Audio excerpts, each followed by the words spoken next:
ഭയപ്പെട വേണ്ട ശമ്പകോ, പക്കത്തില് റാമ്പിൽ നിന്ന് bike jump ചെയ്യുന്നതോട് കൂടി രണ്ട് സൈഡിൽ നിന്നും എക്സ്പ്ലോഷൻ ഉണ്ടാവും. അതിലൂടെ കൊണ്ട് കെട്ടിയ പണ്ടാണ്.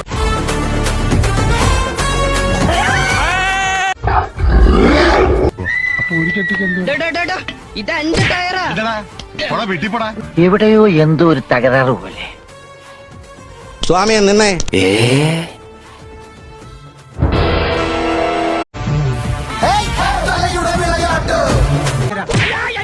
ഭയപ്പെട വേണ്ട ശമ്പകോ, പക്കത്തില് റാമ്പിൽ നിന്ന് ബൈക്ക് ജമ്പ് ചെയ്യുന്നതോട് കൂടി രണ്ട് സൈഡിൽ നിന്നും എക്സ്പ്ലോഷൻ ഉണ്ടാവും. അതിലൂടെ കൊണ്ട് കെട്ടിയ പണ്ടാണ്.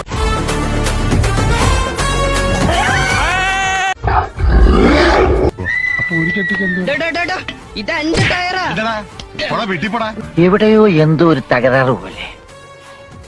സ്വാമിയെ നിന്നെ